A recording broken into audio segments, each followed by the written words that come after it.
Assalamualaikum warahmatullahi wabarakatuh. Auzubillahi minasyaitonirrajim. Bismillahirrahmanirrahim. Alhamdulillahirabbil alamin wa bihi nasta'in. Wassalatu wassalamu ala asyrafil mursalin wa ala alihi wa sahbihi ajma'in. Alhamdulillah bertemu lagi pada hari ini, hari yang ke-27 Ramadan.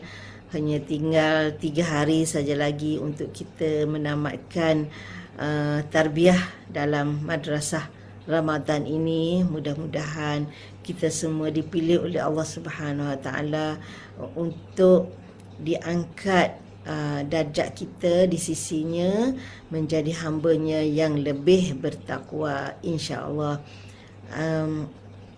Satu hari satu ayat. Hari ini masuk ayat yang ke-27 insya-Allah daripada surah Saba. Alhamdulillah. Auzubillahi minasyaitonirrajim.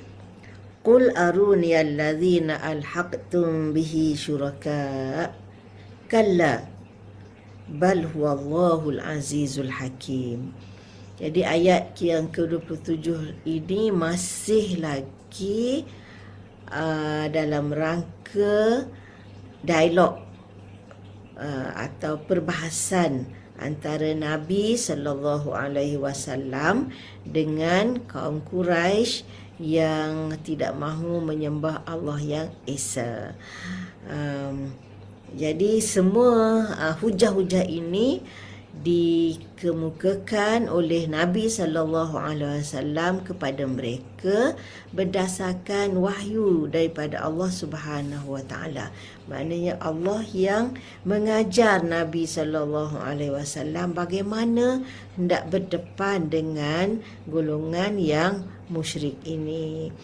Okey, jadi sebagaimana yang kita lihat dalam ayat-ayat yang sebelum ini, hujah-hujah ini masih relevan sampai sekarang, di mana kita masih boleh gunakan apabila kita berdepan dengan katalah kenalan kita, kawan kita, sahabat kita yang masih tidak mahu membuka mindanya menyembah ataupun beriman kepada Allah yang Esa, insya-Allah. Jadi dalam ayat ini Allah berfirman, qul, maknanya katakan, wahai Muhammad sallallahu alaihi wasallam, aruni, maknanya tunjukkan kepada aku. Tunjukkan kepada aku. Aruni, kita baca sambung, aruni allazina alhaqtum bihi syuraka. Jadi maknanya cuba tunjuk kepada aku Tuhan-Tuhan yang engkau hubungkan, yang engkau dakwa sebagai sekutu kepada Allah. Siapa Tuhan yang orang musyrik ketika itu mempersekutukan Allah dengan Tuhan tu? Iaitu patung-patung berhala-berhala yang kan mereka letak di sekeliling Kaabah kan. Jadi Allah suruh Nabi bagi tahu kepada musyrikin, aruni, tunjukkan. Jadi bukanlah nak tunjuk benda-benda tu semua, sebab Nabi dah nampak dah patung-patung tu, Nabi dah tahu dah apa yang mereka sembah. Tapi maksudnya tunjukkan apakah ciri-ciri yang ada pada berhala-berhala tu sehingga melayakkan dia menjadi sekutu kepada Allah. Jadi katalah Allah Maha Pencipta.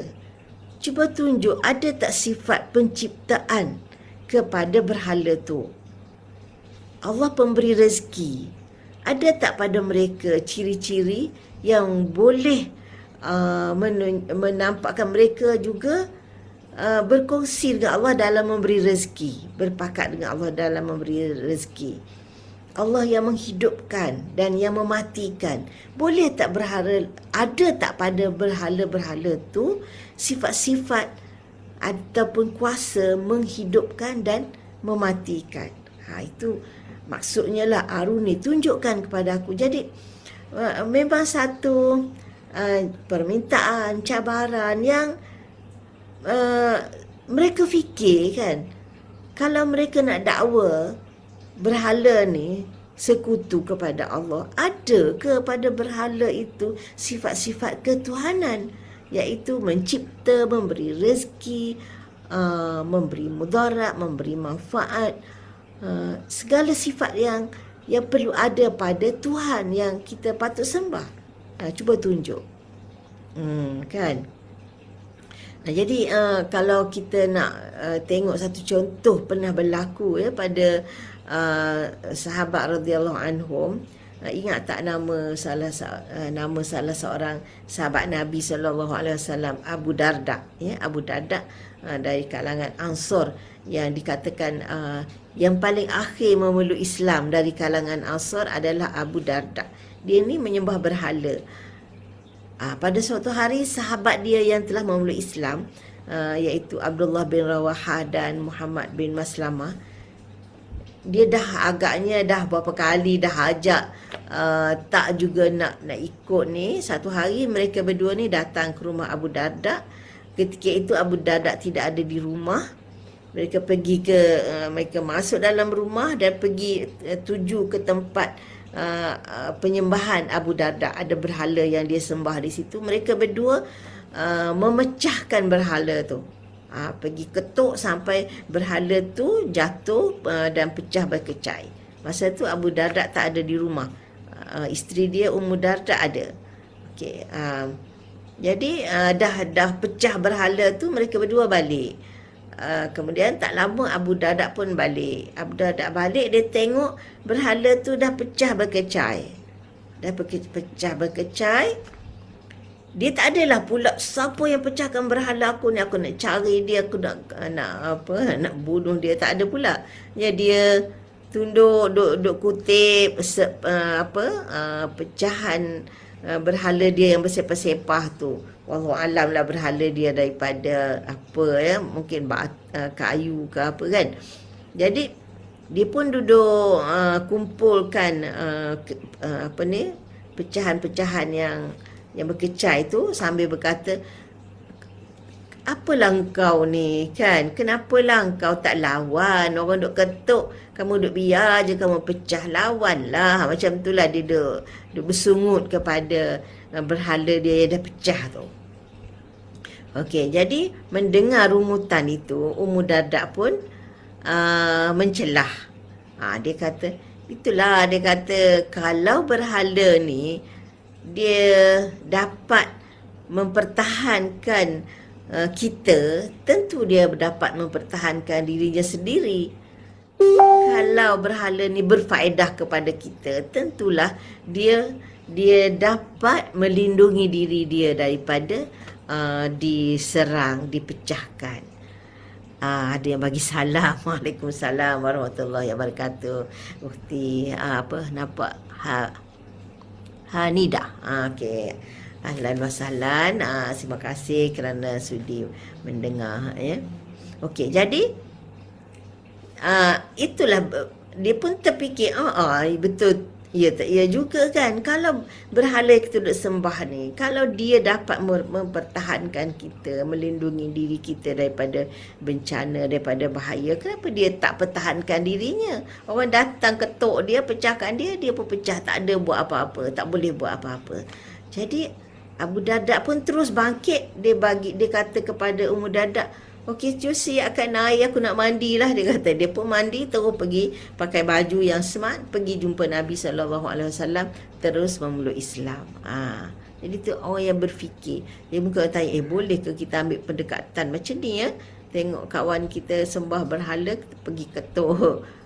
Jadi wallahu alam, itu satu pendekatan dakwah yang mungkin sesuai untuk orang tertentu dalam suasana yang tertentu, tapi dia bukanlah satu pendekatan yang umum kan. Nabi SAW pun tidak pernah guna pendekatan ini tapi cuma cakap, cuba kamu buktikan. Kalau nak kamu sembah sangat berhala-berhala tu, cuba tunjuk apa kuasa yang ada pada berhala tu. Tak ada kan. Jadi itulah kala tidak sekali-kali, tak ada apa pun sifat-sifat uluhiyah ke rububiyah ke yang ada pada berhala tu. Nak kata dia boleh mencipta, tak boleh mencipta. Nak kata dia boleh memberi rezeki, tak boleh beri rezeki. Nak kata dia boleh melindungi kamu daripada mudarat pun tak boleh, tak ada. Kala sama sekali tak ada. Jadi kalau dah tak ada, apa makna kamu duk sembah dia tu? Gitu kan. Jadi Bahkan huwallahul azizul hakim. Bahkan Allah lah satu-satunya yang memiliki segala sifat-sifat uluhiyah rububiyah yang melayakkan kita menyembah dia, yang menjadikan dia layak kita sembah, berhak kita sembah. Sebab kita bila kita sembah Tuhan tu, maknanya kita mengharapkan sesuatu kebaikan daripada Tuhan yang kita sembah. Mengharapkan dia melindungi kita daripada perkara yang tidak baik, mengharapkan dia memberikan kita rezeki, dan paling penting ialah menyatakan kesyukuran kita kepadanya kerana dia telah mencipta kita dan menganugerahkan segala nikmat yang tidak terhingga ke atas kita. Jadi balillah, bahkan bal huwa Allah. Huwa Allah, huwa lagi Allah lagi kan. Maknanya huwa maknanya dia lah satu-satunya Allah yang berhak disembah, dan Allah pula bersifat dengan sifat kesempurnaan yang disebut di sini Al-Aziz, maknanya maha perkasa. Maha perkasa maknanya dia tak boleh ditewaskan oleh sesiapa. Maha gagah perkasa, tak ada siapa pun boleh mengatasi dan menewaskan dia. Al-Hakim, maha bijaksana. Bijaksana maknanya dia tidak melakukan sesuatu yang tak berguna, yang tak berfaedah. Jadi kita tengok gabungan dua sifat ni. Kalau kita tengok pada manusia lah kan, kalau dia gagah, dia kuat, tapi dia tak bijak, nanti dia bertindak ikut suka. Macam orang Kelantan sebut gedebek. Gedebek maknanya dia ikut kepala dia lah.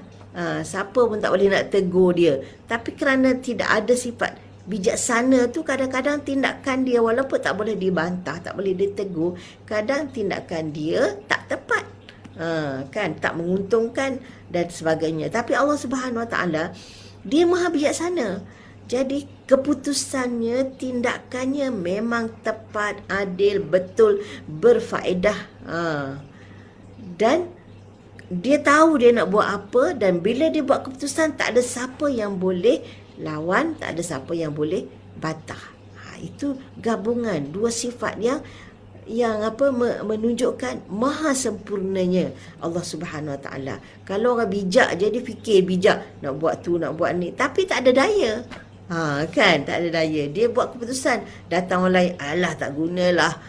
Kan. Jadi kita tengok Allah Subhanahu Wa Taala memerintahkan Nabi SAW supaya sampaikan kepada kepada kaum musyrikin bahawa berhala yang mereka sembah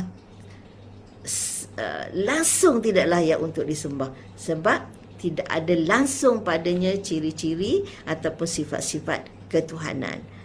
Waalaikumsalam warahmatullahi wabarakatuh. Ada seorang lagi bagi salam, terima kasih.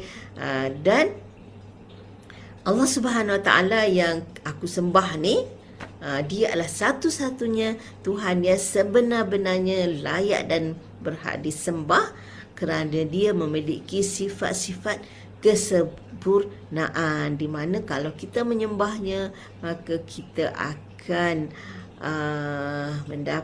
kita akan dijamin kesejahteraan dan kebahagiaan dunia dan akhirat, insya-Allah. Jadi kita tengok bermacam-macam cara, bermacam-macam uslub, bermacam-macam pendekatan yang digunakan oleh Nabi SAW melalui wahyu yang diturunkan oleh Allah Subhanahu Wa Taala untuk mengajak manusia beriman kepada Allah Subhanahu Wa Taala.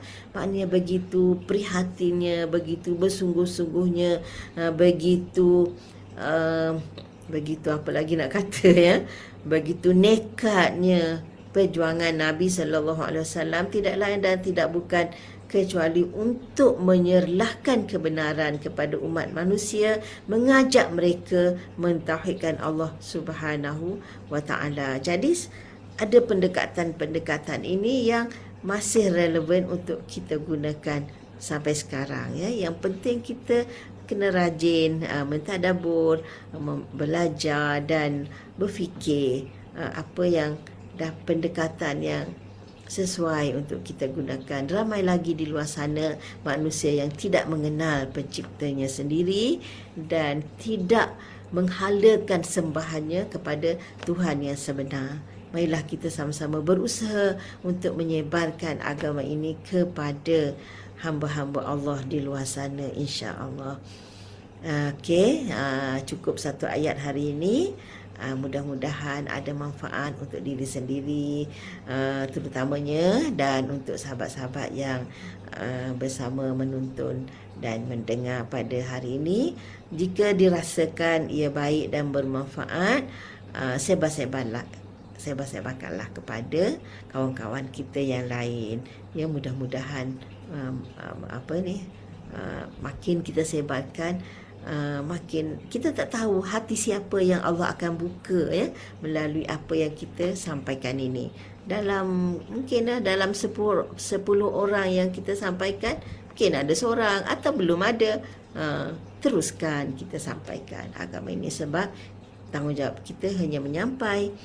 Yang memberi hidayah, yang membuka hati hanyalah Allah Subhanahu Wa Taala. Tetapi kalaulah Allah membuka hati seseorang melalui usaha kita, Masya Allah, ganjarannya untuk kita lebih baik daripada dunia dan segala isinya, insya Allah. Itulah yang sangat-sangat kita harapkan. Kalau sepanjang hayat kita ni ada seorang yang Allah buka pintu hati dia melalui usaha kita, Masya Allah, sangat-sangatlah bersyukur.